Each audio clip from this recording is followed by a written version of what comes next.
Hey guys, Eliel here, bringing you my thoughts on gaming news. Sorry the video's up late. I went to bed late last night because I watched Dark Knight Rises, and it was pretty late. But on to news. So I donated to the Kickstarter Ouya, so I'm officially a backer now. Hopefully I'll be guaranteed a system when it does come out.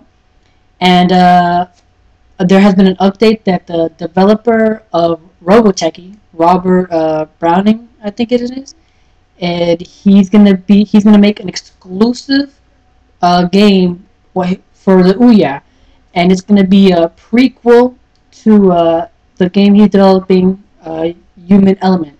So basically, he says the prequel is gonna set the stage for when the actual game Human Element comes out, and it's gonna be episodic in content. And I just think that's really big news for a developer to be giving a system that hasn't even come out yet. We don't even know if it's going to be a success, an exclusive game. And I think that's pretty gosh darn interesting. I'm really hoping the system does well. I mean, I don't know how my thoughts on it. Personally, I think the Ouya it's gonna be nice for people, a niche market, put it that way. Hackers and really hardcore gamers that just like to experiment and want to try new things, and even those gamers who want to try their own in game development, because the system itself is going to be extremely hackable, they say, and it's going to be open source basically.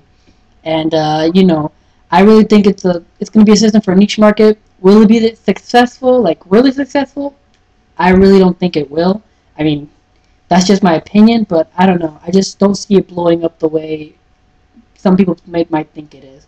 But either way, I think it's a fantastic project. I'm still going to back it. I'm still going to get one. I'm still going to hope and pray that it does well and it gets good games. And I really hope the best for it overall. Second, Dead or Alive has shown a new trailer that has new characters and a new mode, which is basically tag battle. And the game comes out in September, and there's another game that comes out in September that's also a fighting game, and Tekken Tag Tournament 2. And it gives me wondering, oh, that's why they added tag mode into their life. Why are they trying to compete with Tekken Tag? I mean, Tekken Tag Tournament, the original, was a huge success. I love that game. I'm considering to try to find it again to buy it. And for them to just try to copy this game just to get a few more sales and try to compete with it on the same month the Tekken Tag comes out is just ridiculous on its part. And I really think they're overselling themselves. I think Tekken Tag is probably going to blow them out of the water. But hey, who knows? Maybe Dead or Alive will surprise me. Now, the big thing I heard of that was today is rumors are circulating that Final Fantasy Versus 13 has been quietly canceled. Now, the way it's phrased is that Square Enix is just letting the game die off quietly. They don't want to officially announce a cancellation so that their stock market price won't drop. And if that is the case, seriously, screw you, Square Enix. After all of these fans waiting for that game, you guys don't even at least give it a proper farewell, or, letting us know that officially, yes, the game is not coming. Wow, that is fuck you guys. That's messed up. Second of all, I'm hoping this rumor is not true. I did not like 13. Versus 13 was my hope that a good Final Fantasy would be out on current generation systems, and I really want to see that game. The last trailer I think they showed was the 6-minute alpha footage trailer, which actually showed a little bit of gameplay, and even that little bit looked really amazing, and I can't believe that they would just cancel all that. I'm really hoping it's not true. I'm really hoping they're going to continue to develop the game. But if it is canceled, wow, I have to say I'm extremely disappointed with Square Enix right now. And for the fact that they won't officially announce a cancellation as well. I think that is a horrible mistake on their part, and I really think they should finish that game, because I really think that Tetsuya Nomura has a thing going right here. And I really think they should let him finish it. I really think they should. And last thing I want to talk about is there's an article on IGN called Defending Emo Dante.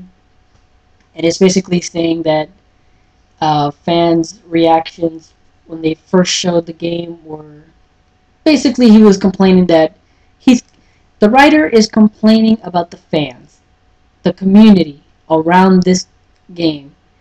He's complaining about us that we're overreacting. One, I just want to say we are the community for that game. Thus, we are the ones who are going to buy it. We're the ones who are going to play it. So yeah, we're going to want to voice our opinion. And yeah, some of us go out of our, some of them take it to extreme. But at the same time, I think you shouldn't be, I don't know how, like, I don't think you should be attacking us the way you are, saying that we are going too far. Me personally, when when they showed the first game, the first footage for the game, I really didn't like the way it looked.